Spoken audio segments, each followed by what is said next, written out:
Olá, boa tarde a todos e bem-vindos a mais um webinar da Actio. O tema hoje é Descubra o ABC da Performance, né? Eu sou o Guilherme Barbassa, eu sou CEO da Actio, e hoje nós temos aqui o Rafael Silveira, diretor de produtos da MIDI, para conversar com a gente um pouco sobre performance, e especialmente performance em médias empresas, né? Bem-vindo, Rafael. Obrigado pela sua participação e colaboração aqui com todos. Barbassa, eu que agradeço o convite. Acho que é muita honra estar aqui, poder falar um pouco desse tema aí que é uma grande paixão, né, de performance, principalmente para médias empresas. Estou à disposição aí para a gente trocar um pouco de ideia e falar um pouco como, de fato, né, qual que é o ABC da performance da gestão e como é que a gente dá aí o pulo do gato, né, para a gente conseguir, de fato, acelerar o crescimento das empresas, né? Legal. Bom, antes da gente mergulhar, então, deixa eu só... Tem muita gente aqui que deve ser a primeira vez que está participando dos nossos webinários. Deixa eu falar um pouco como é que é a dinâmica, né? Nós vamos, nessa uma hora, bater um papo e mergulhar no tema específico, reservando os últimos 15 minutos para perguntas e respostas, tá? Então, quem tiver perguntas para fazer para o Rafael ou para mim, no chat aqui da nossa, do Teams, tem um link para o Slido. Você pode clicar ali e colocar a sua pergunta, que no final nós vamos ver a pergunta de todo mundo e respondendo uma a uma nos últimos 15 minutos, tá? Então, evite colocar no chat a pergunta, porque a gente pode não ver. Tem o link ali, vamos usar o Slido para isso. Bom, Rafael, o ano começou no Brasil, né? Passou o carnaval, agora podemos dizer que as máquinas estão acelerando, né? E você já tem meta definida para a MIDI? Claro, Barbassa, a gente sempre tem meta, né? Como não ter meta numa empresa do grupo do Falcone, né? Que eu imagino também que você também tem as suas metas, né? Eu acho que aqui o exercício da meta, né? Acho que uma fala que o professor sempre, eu sempre recito o que ele fala, que a meta nos coloca num lugar desconhecido, né? Então, é super importante a gente ter meta, né? E acho que aqui vem uma problemática, né? A gente, como brasileiro, que começa agora o ano depois do carnaval, se fosse feita essa pergunta, talvez aberta aqui para todo mundo, se a gente fosse fazer uma pesquisa, provavelmente a resposta é não, ainda não. Eu ainda estou fazendo a meta, né? Ainda estão ali discutindo, o orçamento não foi validado, e boa parte das empresas, né, vão falar, não, a gente nem meta tem, a gente tem talvez uma meta do ano, e mesmo assim a gente entra numa discussão aqui que é interessante, que eu respondi que eu tenho a meta. Então, eu, como diretor de produtos, tenho. Então, ou seja, várias pessoas, inclusive o senhor da Falcone, também tem uma meta. Então, o fato de ter a meta, eu acho que o mais importante do que ter meta é a empresa ter uma meta desdobrada, né? Eu acho que aqui está a grande importância disso. Eu acho que é um tema super rico e super importante para se trabalhar a gestão, né? Se trabalhar a performance, né? Eu gosto de uma analogia, né, que entrega um pouco a minha idade, mas quando a gente começa nas médias empresas e você vê que não tem meta ou as coisas não estão funcionando, eu brinco que aquilo ali é uma banda do Chaves, né? Então, todo mundo com a boa intenção de tocar uma música, mas não é harmônico o que a gente escuta daquilo que vem. Isso porque não está clara a direção. Então, a meta é um instrumento de alinhamento de que para onde que a empresa está indo e que cada um vai contribuir na sua parte, na sua autoridade, para o todo do negócio. Então, aqui é super importante, né? Então, eu estou dizendo de juntar esforços em prol de uma direção única, de prol um bem maior, de prol da estratégia do grupo, né? Do negócio para frente, né? Legal. Eu confesso que na Actio a gente atrasou. Eu entrei em fevereiro sem ter as metas fechadas para o ano ainda, que já compromete, porque janeiro, um dozeavos do ano já passou, né? Mas agora a gente está alinhado aqui, todo mundo tem sua meta, todas as áreas têm sua meta. Antes de eu partir aqui para fazer... Eu tenho muitas perguntas para você, né? Antes de eu partir para fazer as perguntas, eu queria só que você desse um contexto para os envolvidos aqui, para quem está assistindo a gente, que a gente está falando da mídia, a gente está falando da Actio, a gente está falando da Falcone, né? Você pode deixar mais claro aí esse álbum de figurinhas, né? Como é que essas empresas se conectam, como é que é a relação entre elas para os participantes? Barbassa, muito boa pergunta, né? Então, a gente estava aqui brincando, aqui quebrando gelo, mas assim, a gente está falando de empresas e marcas do Grupo Falcone, né? A Falcone está fazendo 40 anos esse ano, né, de 2024. Então, a gente tem diversas unidades de negócio, a gente tem algumas empresas do grupo, né, no qual a mídia é uma das unidades de negócio, tá? E o que é a mídia, tá? A mídia é uma unidade de negócio que nasceu em agosto de 2020, com foco em ajudar as médias empresas do Brasil. Ou seja, a gente criou um produto, um time dedicado e que estuda e se dedica a resolver os problemas das médias empresas. E acho que um ponto importante, o que é média empresa, tá? No Brasil, cada país tem seu range, tá? No Brasil ainda é um pouco difuso, mas o que é mais aceito é do BNDES. Estão falando de empresas de 4,8 a 300 milhões de reais de faturamento anual. Então, esse é o grande range de empresa, de média empresa no Brasil. E como é que entra a Actio, né, nessa jogada aqui? A Actio é o nosso parceiro desde o início. Acho que o Barbassa vai lembrar quando eu fiz o convite para ele lá na Falcone, para a gente estar junto aqui na solução. E o Barbassa, em parceiro, falou: não, vamos junto. O que a mídia faz e por que a Actio é super importante? A gente organiza a casa. Eu brinco que a gente define onde há a cerca, onde são os limites, onde tudo fica muito mais claro na empresa. Então, o gestor, depois que ele está em 3 meses com a gente, ele tem clareza de como funciona o sistema, né? Como funciona a empresa dele e quais são as alavancas que precisam ser apertadas, que precisam tomar mais cuidado, etc. Então, para isso, como é que é o programa? Muito rapidamente, tá, Barbassa? Qualquer coisa você me interrompe se eu estiver falando demais. A gente começa com alinhamento estratégico, ou seja, a gente define qual que é o sonho grande do negócio, da empresa, e define a meta do ano, desdobrando isso para todos os times e criando seus planos de ação e etc. Ou seja, é uma parte inicial de bastante ideação, de construção, de planejamento.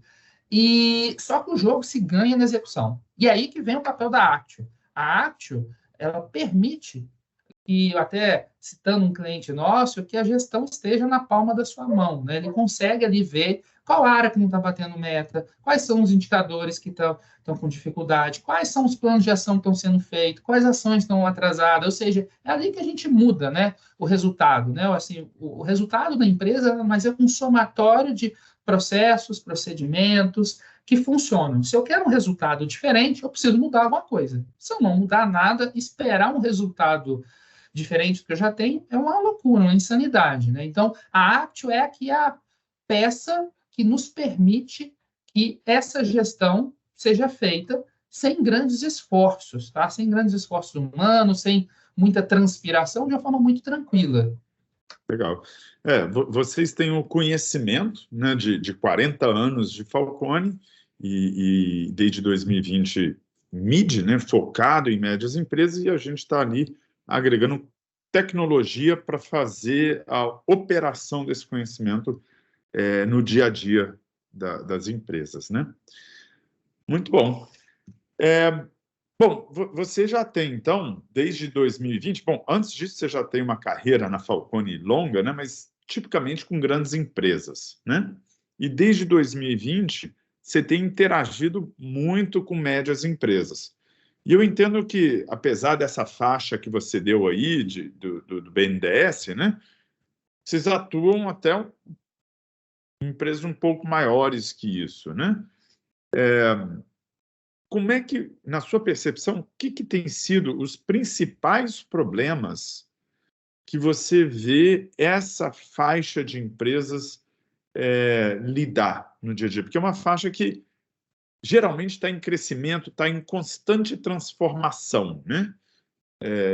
Que ela passa por essa faixa muitas vezes, ou até está pode até estar no mesmo patamar, mas querendo crescer com dificuldades e com problemas para dar próximos passos, né? O que são essas principais dificuldades e problemas que você vê nesse segmento de empresas? Barbassa, essa é uma pergunta muito boa e eu vou ter que explicar um pouco como é que essas empresas surgem, né? Então, assim, eu ainda tenho o privilégio de ter um pouco mais, né? Que eu estou desde tem uns 5 anos que eu estou mexendo, estudando, me aprofundando, me apaixonando por médias empresas. E eu acho que tem um pouco da jornada. E eu acho que até o 4,8 diz muita coisa. De onde vem esse número cabalístico? Né? E a nossa realidade no Brasil, 4,8 é o limite do simples. A partir de 4,8, você tem que escolher entre lucro real ou lucro presumido. E a sua carga tributária aumenta muito. Né? Então, o que a gente tem no Brasil? A gente tem uma massa de empreendedores, de negócios que conseguem sobreviver. A gente sabe que a taxa de mortalidade é alta, mas se chegou no 4,8, sua chance de não morrer é altíssima, né, no negócio. E aí são bons negócios, bons modelos de negócios, com produtos interessantes, com ideias muito boas e que vão crescendo. Naturalmente, o que isso acontece? Eu vou lá, crio mais CNPJs para burlar ou diminuir minha carga tributária, né? A gente tentando sobreviver, eu acho que é um instinto de sobrevivência do empresário. E aí já começa, talvez, um dos problemas que vai ter mais para frente. Então, muitas das empresas, quando nos procuram, eles têm. A gente teve um cliente que nos procurou que falou: gente, a única coisa que eu quero é tirar férias. Então, assim, o negócio depende da pessoa. A pessoa física e a pessoa jurídica estão tão misturadas em que o dono do negócio, o fundador do negócio, ele tem que tomar todas as decisões, desde qual insumo, qual eventual parceria, linha de crédito, até a marca do café que vai servir na empresa. Ou seja, tudo passa pelo dono. E o time sempre pergunta ao dono. Então, essa relação acaba que dá um limite do crescimento. A pessoa vai até onde ela consegue. E aí o ser humano se esgota, que fica pedindo férias, porque ele não consegue ficar um dia longe do negócio sem o negócio não ter um problema, você tem um incêndio para ele apagar. Então, a gente diz que na jornada das médias empresas, o primeiro passo ali é a profissionalização. São 3 discussões, né? Uma de profissionalização, que é uma jornada, depois seguido de cultura, uma questão muito mais de soft skills, é criar-se a cultura da empresa, e um terceiro de perenidade futura, e que eu começo a falar de inovação e sucessão. Então, esses são os temas das jornadas. Invariavelmente, as médias empresas estão em algum momento dessas discussões, dessa etapa na jornada. E eu acho que aqui, profissionalização, né, é um termo assim, muito abrangente. O que é profissionalizar? Pode ser qualquer coisa. Né? Mas o que a gente entende como profissionalização é exatamente isso, usar a gestão para tomar as decisões corretas que vão levar ao sucesso do negócio. Então, na hora que eu tenho esse empresário, eu preciso de férias, é porque o time não tem autonomia. E o time não tem autonomia porque ele não sabe quais são as metas dele. E ele não sabe porque não existe metas na empresa. E não existe metas na empresa porque não tem uma estratégia formal. A estratégia está na cabeça dos donos, do C-Level, isso não há dúvida. Mas para que todo mundo saiba, né, não adianta a gente combinar aqui, botar, né, estratégia ou meta, nada mais é que a analogia do Waze, né? Você bota do destino. Mas se você bota todo mundo de olho vendado e fala, vão para aquele destino, não vai ser uma viagem muito tranquila, né? E essa jornada da empresa média, como você se referiu, ela passa por essa mudança até do perfil dos profissionais, né? Não só do dono da empresa ou do C-level, que o dono da empresa, o líder principal, os líderes principais da empresa, numa empresa pequena, ele vê tudo que está acontecendo ali, né? Quando a empresa começa a crescer, começa a ter níveis hierárquicos entre ele e a operação. E ele começa a não conseguir ver tudo que está acontecendo, e isso cria uma ansiedade muito grande nele. E ele começa a precisar de gente em posições-chave para conseguir ter esse alinhamento. né, da empresa Uhum. em torno da visão que ele tem. E aí vem uma pergunta para você. Como é que ele fica sabendo, como é que ele monitora que cada pessoa em posições-chave da empresa estão entregando ou fazendo o que ele espera que a pessoa faça? Como é que ele monitora isso? Como é que ele controla?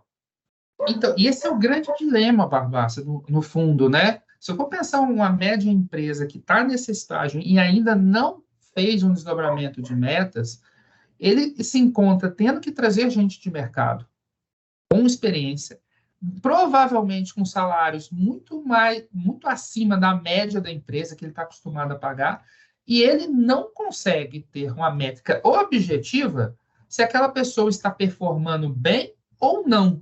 E aí, a resposta para isso, quando eu tenho metas, está mais claro. Um bom gestor, né, como diz o professor Falcone, é aquele que bate meta com o time fazendo certo. Ou seja, se eu tenho um gestor, se eu trouxe um gestor comercial, se eu sou de uma indústria, trouxe um gestor comercial de mercado, a gente combinou um crescimento de vendas e mês após mês, uns 3 meses seguidos, ele não bate meta. E mais que não bater meta, a gente não enxerga transpiração, a gente vê que ele não faz um plano para correr atrás. A gente até brinca aqui, né, que no fundo a gente está falando de ciclo de PDCA, que é de melhoria contínua, né? É um PDCJ, ele não toma ação, ele se justifica. Justificativa nada vai mudar, ele precisa mudar algum elemento do seu processo para que ele consiga vender mais, ou da sua estratégia, enfim. Então fica muito mais tranquilo. Eu já tive conversas com CEOs de empresa que trouxeram essa mesma pergunta: como é que você que aquela pessoa está indo bem ou ela está me enrolando? Porque é isso que vem na cabeça, né? E é isso, se você tem um pacto combinado de meta, os dois assinaram, é factível, estamos junto, vamos correr atrás. Você vê a pessoa transpirando e batendo na meta, ótimo. Se não, tá aí uma resposta para você. Poxa, essa é uma pessoa que não gostaria de estar no meu time porque ele não está entregando. Eu acho que só um parêntese, Barbassa, que essa aqui tem duas óticas, né? Eu tenho que ter isso e eu tenho que ter uma pessoa que tem fit cultural com a minha empresa. Né? A gente tem que sempre olhar outras dimensões aqui, tem a dimensão objetiva, mas também não adianta ter um cara fazendo com o time certo, né? Ou seja, com ética. Então, uma pessoa também não pode matar as pessoas, a gente aumentar o turnover, a empresa virar um lugar não desejado para trabalhar. Não é nada disso, é fazendo o que tem que ser feito de uma forma muito tranquila, trazendo a experiência dele de mercado para aquele desafio que foi dado à pessoa. Legal. Então, assim, a forma de saber se eles estão fazendo o que é esperado ou não é definindo metas e metas alinhadas com a visão e a estratégia da empresa, né? Agora, deixa eu virar a perspectiva um pouco. Deixa eu perguntar sobre as pessoas que estão trabalhando nas empresas, né? Então, essa é uma necessidade do líder, de conseguir alinhar todo mundo, ter metas, saber quem está entregando, quem não está entregando. Agora, quando você chega numa empresa média, provavelmente as pessoas que estão trabalhando naquela empresa nunca passaram por um processo de ter metas, de negociar metas, de se comprometer com aquela meta, né? E aí tem gente que é muito otimista, joga a meta lá em cima e chega no fim do ano e não alcança. Tem gente que já joga na defensiva, né? Tenta botar a meta mais baixo possível. Como é que você vê a questão cultural, né, da organização das pessoas nesse processo de definir metas? Como é que vocês trabalham isso, né? Que eu entendo que resistência é natural de boa parte da população, né? Uhum. Como é que vocês lidam com isso? Barbassa, esse tema é tão importante. Hoje a gente tem uma trilha, a gente tem vários marcos, né? São 8 marcos, e lá dentro a gente tem passo a passo. Tem um logo depois que a gente define a meta, que é um plano de comunicação. Cara, a gente precisa comunicar as metas, a gente precisa comunicar o projeto, né? A gente precisa dar clareza para as pessoas que é uma mudança para o melhor, que é uma boa prática de mercado, né? Então, assim, a gente pode listar aqui, mas não existe nenhum case, eu não conheço nenhum case de sucesso de grande empresa que não tem meta. Isso não existe. Então, é uma mudança necessária e super importante, e que, na verdade, vai facilitar dia a dia do seu empregado, porque ele vai saber o que ele tem que fazer, e para ele atingir aquele objetivo, ele vai ter mais autonomia. Então, de trocar um fornecedor, de poder apertar um pouco mais o processo, de questionar o processo, que é normal, eu faço assim, porque fulano pediu para fazer assim. Então, esse tipo de coisa vai começar a ser quebrado, né? E eu acho que aqui tem uma vantagem até competitiva das médias empresas, né? Quando a gente vai para grandes corporações, a cultura é a figura do iceberg mesmo, né? Então, tem muita coisa por trás e muita coisa abaixo da superfície. E a cultura é o reflexo da liderança.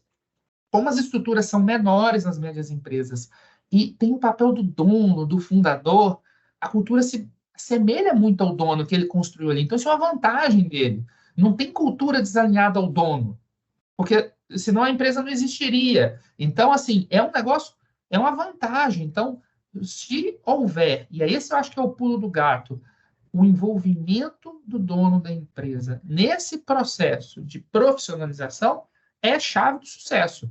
Quando a gente tem, e a gente tem alguns casos em que eu estou falando de empresas que estão na segunda, terceira geração, né, e contratam a gente, e não necessariamente esse processo sucessório foi bem feito, né, que você tem ali o filho ou o neto assumindo a empresa, alguns casos a gente tem da pessoa ser ausente. E aí você sente, a gente vê a organização, as pessoas perdidas, implorando liderança. Né? Eu acho que aqui é o papel do líder que normalmente é muito presente nesses negócios. E quando se começa a perder, que é mudando ali essa questão de sucessão, ou na Covid, infelizmente, a gente teve aceleração desse processo sucessório, né? A gente teve alguns clientes que se perdeu toda a primeira geração ali no Covid, a organização entra em choque. Isso porque ela não estava preparada para isso. Então, acho que isso não é uma questão importante. As organizações, por definição, vivem mais que a gente, né? Com o nosso ciclo de vida, né? Então, ela vai perdurar mais do que o fundador. Isso é uma crise já prevista, né, no ciclo da empresa, né? Se eles não se prepararem, vai vir essa questão de sucessão eventualmente, né? E, Rafael, você citou aí a jornada do MID, né? Os pontos de contato que vocês têm nessa entrega. Você podia entrar em um pouco mais de detalhes sobre esses pontos, né? Como é que funciona esse desenrolar do programa entre MID e cliente, né? Como é que vocês entregam esse resultado para o cliente? A gente consegue, a gente fez uma forma mais híbrida, né? Então, hoje a gente tem uma assinatura de gestão, a MID é uma assinatura de gestão, tá? Em que, junto desse pacote, a gente tem ali os elementos que a gente entende como necessários para transformar a profissionalização da média empresa. Então, ele é composto de quê? Tá? Ele tem dois grandes pilares, um de consultoria, combinado com tecnologia, que é que até o Barbassa trouxe. Né? A Actio é uma das tecnologias embarcadas na nossa solução para ajudar nessa transformação. Na parte de consultoria, a gente tem ali um consultor com mais de 10 anos de experiência de mercado, que se dedica uma vez por semana à empresa. Então, ele está lá, semana sim, semana não, ou todas as semanas, ajudando e guiando o cliente nessa jornada, nessa trilha. E isso talvez é um grande diferencial, porque não é nada professoral, não é nada acadêmico. Então, a gente ajuda, a gente desenha junto, questiona junto, desde a estratégia, como é que vai ser o plano, e depois que a gente tem essa etapa inicial que a gente fala que é o de planejamento, que dura ali 3 meses, a gente ali implanta a governança e depois a gente começa a aprofundar nos temas prioritários. Então, por exemplo, a gente tem hoje projetos que estão focados em redução de estoque, porque a empresa começou o ciclo, era uma empresa de vestuário, na verdade, setor têxtil, que começa ali com 80 dias de estoque, e isso está matando o negócio financeiramente, gerando uma necessidade de caixa muito alta, e a gente conseguiu reduzir isso para próximo de 30 dias. Então, a gente acaba, depois que a gente ensina a empresa, né, ou ensina, né, a banda do Chaves, o que cada um tem que fazer, a gente começa a entrar no detalhe e ajudar. Olha, isso aqui você tem que ir mais para esse lado, isso aqui tem mais pelo outro. Esse aqui é um exemplo, gestão de estoque. Então, há diversos temas prioritários que esse consultor vai conduzindo a empresa a fazer isso. E aí eu acho que tem um ponto-chave aqui, Barbácia, que eu acho que está desde de premissa, né? Por que a mídia existe? Né? A gente quer acelerar as médias empresas, a gente acredita no potencial transformador que esse segmento tem na economia brasileira. Né? Nós estamos falando de 25% da mão de obra empregada no Brasil. E a gente, junto no nosso programa, a gente forma uma squad de gestão. Tá? É um embrião de uma área de performance de uma grande empresa.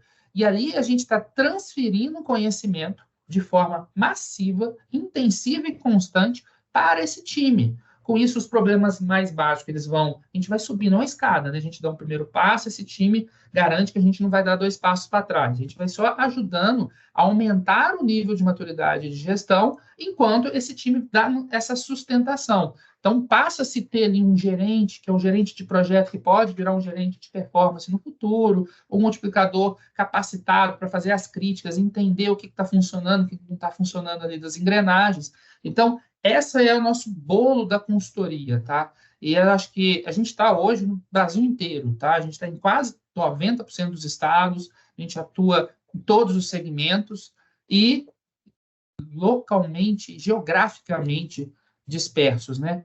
E acho que, a Barbácia, só um ponto, na parte de tecnologia tem 2 outros fatores que são super importantes. O número 2, né, que está embarcado, a gente capacita através de uma plataforma de capacitação, de treinamento, o time, que é também da empresa do grupo, que é a First. Então, o time ele aprende na prática como desenvolver seus planos de ação, aprende a metodologia, ou seja, a gente tem que capacitar as pessoas ali, e a gente tem isso tudo embarcado na plataforma da Meet, em que o dono, quem comprou o negócio, consegue acompanhar todos os dias o que está acontecendo no projeto, o que foi feito, o que não foi feito, quais foram os avanços, consegue ali já desdobrar as metas de forma automática, fazer o plano de ação por sugestão. Então, a gente vem, à medida do tempo, investindo mais em tecnologia para ajudar nessa jornada e garantir um preço que caiba no bolso, que eu acho que esse é o X da questão aqui, né, Barbácia? Legal. Você falou 2 coisas aqui que me chamam muita atenção, tá? Uma delas é que o programa não é só uma transferência de planejamento, né? Vocês não vão fazer um planejamento e entregar um relatório, que isso eu já vi acontecer demais com consultorias, né? E esse relatório fica ali numa prateleira pegando poeira, né? E no fim do ano alguém lembra dele, puxa para descobrir se ele foi implementado ou não, mas você não tem a gestão disso ao longo do ano, né? E o modelo que vocês fazem é bem de mão dada para o cliente, com o cliente, né? Detectar a estratégia, identificar os pontos que tem que atuar e trabalhar junto ao longo do ano para fazer aquilo acontecer, né? E isso eu acho fundamental e uma sacada muito, muito interessante. E a outra que você falou é que vocês acabam criando o embrião de uma squad de performance, né? De uma área de performance dentro da empresa.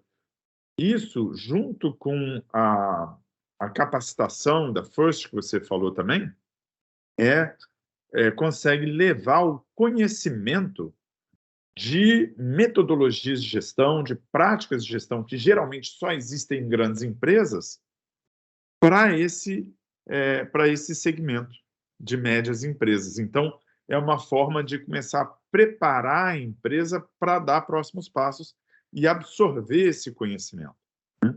Não ficar só na teoria, é o conhecimento na prática, né? Isso, dos projetos, eu já tenho acompanhado centenas de projetos de mídia, né? E essa transferência, para mim, é um ponto que eu acho matador aí na forma como vocês trabalham e geram resultado lá nos seus clientes. O Barbaço, eu acho que nesse ponto, né, eu acho que aí voltando, no caso, no propósito, por que a mídia existe, que Se a gente entender ali o que são as médias empresas, entendendo assim, fazer uma análise mesmo de mercado, são grandes players locais, regionais, que concorrem com grandes empresas. Então, se eu não tiver as mesmo tipo de ferramentas para concorrer, eu vou ser, ou vou ficar naquele nicho, ou em algum momento eu posso ser ameaçado por entrada de um player grande. Então, a gente teve clientes que tinham mais market share que a Coca-Cola no segmento de água, porque localmente era melhor, e o produto era melhor que eu provei. Então, e são vários cases. Normalmente, é o que eu digo, as médias empresas no Brasil são detentores de grandes negócios, modelos de negócios que deveriam, e a gente quer que virem grandes. Então, assim, é até um contrassenso, né? Eu vejo que estou falando muito de indústria, porque, assim, hoje a carteira da mídia ali, a gente tem um terço indústria, um terço serviço focado mais em tecnologia, e um terço varejo, mais ou menos essa distribuição. E se a gente entender que o Brasil passa por um processo de desindustrialização, como é que a gente tem tanta indústria? Melhor, como é que a gente tem tanta indústria boa?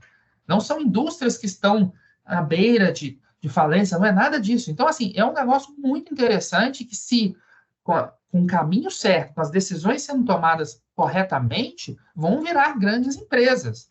Eu acho que esse é o ponto. Potências regionais, locais, que se transformem em grandes empresas. Eu convido até todo mundo que está nos vendo, os itens que vocês consomem, tenha a curiosidade de ler quem fabrica. Provavelmente uma metade de média empresa. Não vai ser só das grandes, da PepsiCo, da Kraft, da BRF. Não são essas empresas, tem várias e são produtos que talvez a gente até prefere. E esse é um jeito de pensar que eu acho bem, bem interessante. Você pode ser média empresa em faturamento, mas pensar como grande, ter processos de gestão das empresas grandes que vai dar robustez para essa média empresa e enfrentar um mercado onde a grande está lá, né? Vai preparar ela para jogar o jogo. E isso é muito legal. E eu acho que tem um ponto aqui. Repare que em nenhum momento eu usei a nomenclatura PME. Porque a gente aqui está acostumado para falar pequenas, médias empresas. Não, peraí, pequena é uma coisa, média empresa é outra coisa, são dores, negócios totalmente diferentes. E eu acho que as médias empresas no Brasil ainda têm uma dificuldade, né? Quando você é pequeno, o governo ajuda, com carga tributária menor. E quando você é grande, o mercado de capitais, a Faria Lima também ajuda. Então, assim, elas precisam, né? Elas são mais sensíveis na questão financeira. Isso é uma desvantagem. Então, elas precisam compensar isso com outras coisas. E a gestão é um diferencial para ela conseguir virar uma grande empresa e aí sim acessar o mercado de capitais.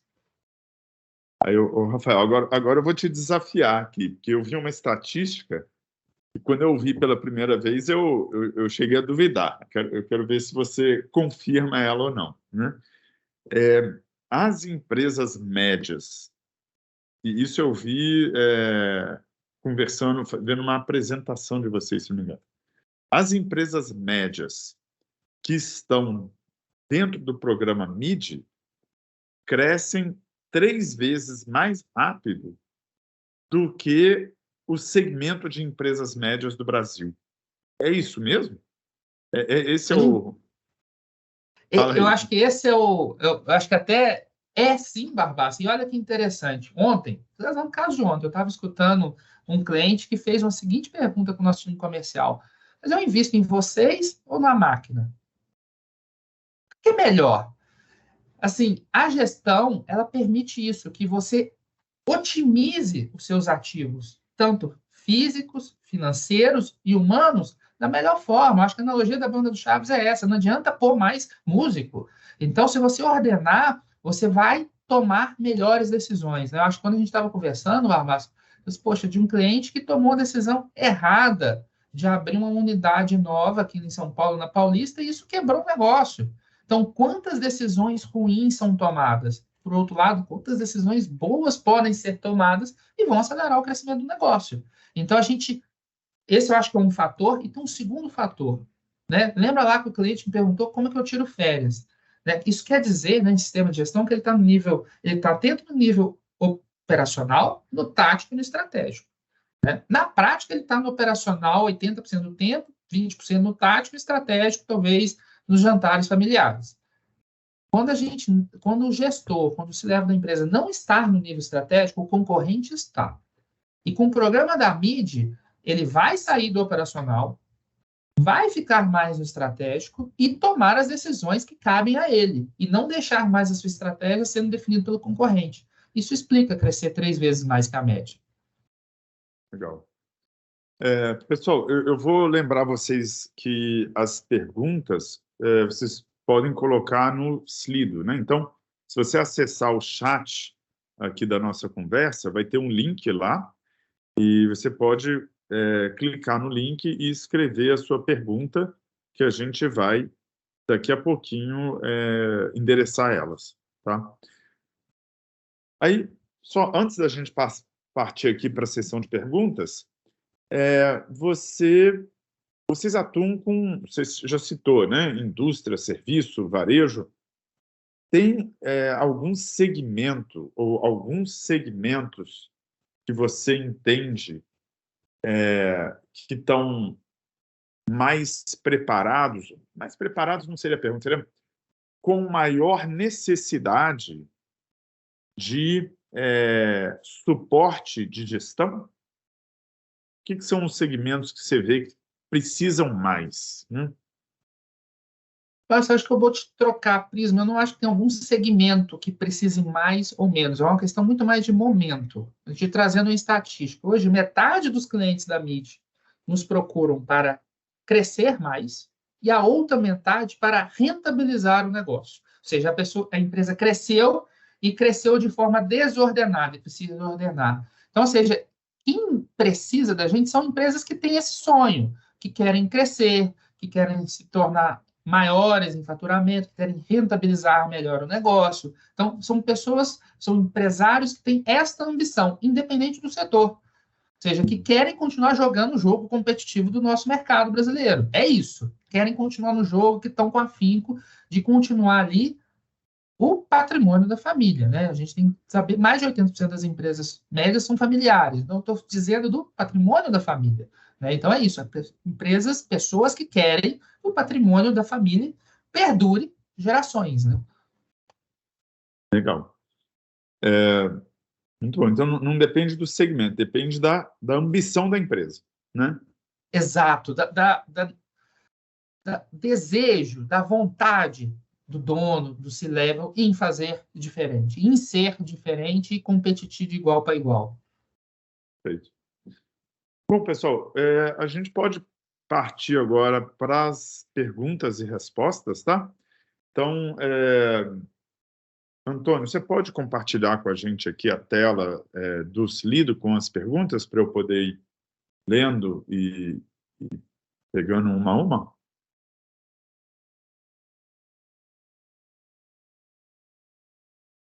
Obrigado. Vamos lá, temos algumas perguntas aqui, Rafael. Eu vou lendo aqui, a gente vai respondendo em conjunto, tá? Quando uma média empresa passa a ser grande, tem a ver com o número de colaboradores ou maturidade de processos? Essa é uma boa pergunta, tá? Hoje, né, no Brasil, o critério que a gente adota é faturamento, tá? Então, 300 milhões de reais de faturamento, passou esse número, em tese, você vira uma grande empresa. Tá? Há estudos que falam de quantidade de pessoas. O problema é que quantidade de pessoas não é uma boa métrica, considerando toda a transformação que a tecnologia está trazendo. Então, não necessariamente ter muitas pessoas no meu time quer dizer que eu sou uma grande empresa. Posso ser uma média empresa ineficiente. Então, tem muito mais a ver com o porte de faturamento hoje do que qualquer outra coisa, tá? Obviamente, isso muda de setor a setor. Então, varejo, que normalmente o faturamento é maior, as margens são menores, então talvez o empresário vai se sentir ser uma grande empresa, provavelmente na hora que ele chegar em 1 bi de faturamento. Então tem um pouco a ver também com a margem do negócio, do que mesmo somente com o porte de faturamento. Mas tem poucas informações, acaba que a boa proxy é faturamento. Faturamento Se a gente está falando de uma empresa de varejo ou uma empresa de serviços de tecnologia agregada, é muito diferente, né? É O muito mesmo diferente. faturamento pode ser uma empresa média em varejo, para uma empresa de serviços de tecnologia, pode ser considerada uma empresa grande, né? Exato. Já a maturidade de processos, eu entendo mais como uma consequência ou até mesmo uma necessidade para ela evoluir, e não a métrica de evolução, se ela é pequena, média ou grande, né? Exato. E eu acho que tem uma questão de mercado, né? Naturalmente, indústrias têm maturidade de processo maior, porque é muito difícil ganhar dinheiro. Varejo também. Então, dada a dificuldade do segmento, acaba que o nível de maturidade é pré-requisito para se jogar o jogo, e não um diferencial. Então, serviços, você pode ter uma empresa de serviço com baixa maturidade de processo e ser extremamente rentável. Isso é muito difícil no varejo. Bom, próximo aqui. Como a tecnologia pode ajudar a amplificar a performance de uma média empresa? Se puder começar respondendo essa aqui, que aí eu complemento também. Eu acho que essa aqui é uma questão estratégica que todo médio empresário, na verdade, que todo empresário tem que se fazer. A tecnologia hoje, ela está transformando a forma como a gente resolve os problemas. E isso significa que pode ser que a empresa que conseguir adotar mais rapidamente a tecnologia nos seus processos se torne mais eficiente. Então, ela pode amplificar e muito. Então, se eu for pensar ali nos processos internos, né, e aqui eu acho que é uma oportunidade para a média empresa, realmente, a média empresa tem poucas pessoas, né? Então, você tem dois caminhos na hora de crescer. Ou você vai botando, vou pensar um processo simples, contas a pagar. Ou eu vou botando mais gente para processar, fazer os pagamentos de contas a pagar, ou eu invisto em um processo automático de pagamento das contas a pagar. Então, assim, essa é a hora. Então, em vez de você crescer o time, você já vai para tecnologia. Então, é um diferencial. Mas, infelizmente, hoje ainda não é assim um tema que está na prioridade de todas as médias empresas, infelizmente. Essa pergunta eu acho que até juntaria com a terceira pergunta aqui, como as médias empresas estão se adaptando às mudanças tecnológicas e digitais para melhorar sua performance e competitividade. Eu acho que essas duas perguntas estão bem na mesma linha, e eu acho que essa transformação digital dos negócios é um imperativo, tá? Todo mundo tem que estar de olho nisso. Se você não está de olho nisso, vai ficar para trás, tá? E aí são muitas tecnologias hoje que estão surgindo no mercado e sendo implementadas, né? Que vão aí de IoT, né? De automação de processos, de inteligência artificial, tem N tecnologias, blockchain, etc., né? Que podem suportar os seus processos e transformar o seu negócio. Se as médias empresas não estão de olho nisso, o concorrente está. E o concorrente vão usar essas tecnologias para oferecer um produto melhor, mais barato e mais adaptado à necessidade do seu cliente. Então, se elas, como elas estão buscando essa tecnologia, varia muito. Mas é um imperativo que busque, tá? Que entenda o que tem de nova tecnologia e como essa tecnologia se encaixa no seu negócio. E aqui eu não estou falando de processos de apoio só, não. Tipo, implementar o ERP para fazer contas a pagar, não é isso. São as tecnologias ligadas ao seu negócio mesmo, né? Como você pode oferecer o seu serviço, o seu produto ao mercado de forma melhor, mais adaptada às necessidades dos seus clientes. E as tecnologias hoje, elas estão aí. Hoje não tem mistério, tá? O que Barbara, é cada tecnologia? Falei. Não, desculpa, é só complementando, e acho que tem como isso, né, que tem a ver ali com a pergunta, isso tem que ser uma discussão estratégica do negócio. Isso tem que É. estar na prioridade do negócio. A gente tem que ter meta para isso. E eu acho que aqui tem uma oportunidade, tá? As médias empresas são menores que as grandes. Por definição, elas são mais rápidas. E eu acho que fazendo um paralelo, se você for ver o que aconteceu na China no meio de pagamento, o chinês médio saiu do papel moeda para QR Code. Eles nunca tiveram cartão. Eles pularam.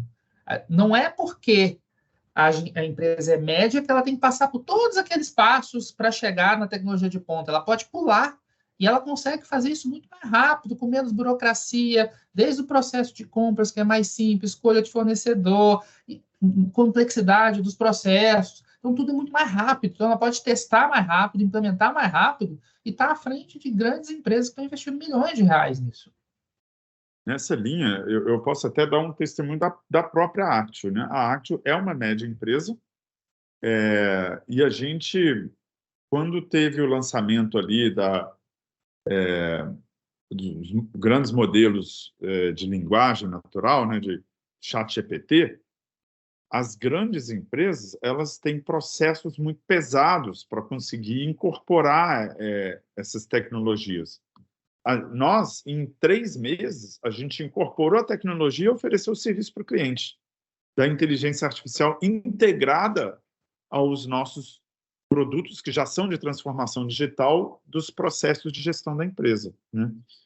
Então, nesse sentido aí, eu reforço o que o Rafael falou, a média empresa tem uma vantagem competitiva da agilidade e velocidade. Agora, tem que ter pessoas dentro das médias empresas antenadas a isso, ao que tem de novo e o que é aplicável ao nosso negócio. Porque muitas vezes a liderança da média empresa está olhando para baixo, está olhando para dentro da empresa e não para fora. E se não estiver olhando para fora, vai perder essas oportunidades. Agora, como buscar? Hoje não tem muita barreira de buscar nova tecnologia. A informação está aí. Empresas que oferecem serviços em cada uma dessas tecnologias novas estão aí no mercado, só tem que saber realmente o que aplica ao seu negócio, né? Vamos para uma próxima aqui, bem genérica, bem ampla, né? Como aprimorar a cultura organizacional? Eu acho que eu vou até fazer um link com a segunda ali, né? Que é a primeira aqui agora, né? Em médias, quantos ciclos de estruturação, as perguntas estão relacionadas, né? O que a gente está dizendo, ao fundo, em termos de cultura, que uma empresa que depois, ou que está com a gente a partir de alguns meses, ela começa a ter uma cultura de foco no resultado. Então, a gente cria uma cultura de foco no resultado, que foi o diferencial de grandes cases como a Ambev, por exemplo, chegar onde chegou. Então, a gente passa a ser, a empresa a ser orientada a resultados. Isso é um processo longo, tá? Nós estamos falando de 3 a 5 anos para você, de fato, ter uma empresa ali 100% orientada a resultado. Mas ele precisa começar. Então, a gente começa ali rodando esse ciclo virtuoso de foco no resultado, de meritocracia, de ter critério claro, né? Voltando à pergunta inicial lá do Barbaça, mas como é que eu sei que aquela pessoa está indo bem ou mal? A partir do momento que eu tenho um critério muito claro, que aquela pessoa está indo mal porque não está alcançando os resultados, a cultura da empresa cresce. Quem fica entende que ali é uma cultura de performance. Então, esse aprimoramento da cultura organizacional passa com o projeto da MIT, e a resposta sempre, todos os projetos de cultura, é liderança. Liderança forte promove uma cultura forte e que corrobora a estratégia que foi desenhada para o negócio. E aí, casando com a pergunta ali, da segunda pergunta, você pode estar pensando, tá, então eu vou demorar 3 a 5 anos para ter resultados significativos? Não. O investimento da mídia se paga no primeiro ciclo. O ciclo aqui se fala de 1 ano, tá? O que a gente entende é que, para ser algo duradouro e ter mais potenciais, a gente tem que falar um pouco de horizonte de 3 a 5 anos. Mas antes do fim do primeiro ciclo, ouso dizer, com máximo ali no segundo semestre, 7 meses, a gente já deu o resultado esperado e todo o investimento já voltou para o empresário. Então, é isso que acaba acontecendo, essa é a mágica da gestão, isso é o que a gente promove nos nossos clientes. Tem o objetivo de longo prazo, de realmente mudança cultural, né? Mas não dá para ficar só esperando esse longo prazo e apostando no longo prazo sem ter o prato de comida na hora do almoço todo dia, né? Sem ter o resultado de curto prazo ali. Então, eu venho acompanhando desde o começo do programa MID, né? Lá no ano 2000, início de 2021, né? Desculpa, 2020, 2021, e várias empresas, e eu já vi esse ciclo todo acontecer. Eu vi o primeiro ano, onde você faz diagnóstico do que é crítico, e como o Rafael citou um exemplo ali, durante a conversa, né, de redução de estoque. Então, tinha um cliente que redução de estoque era crítico para o negócio.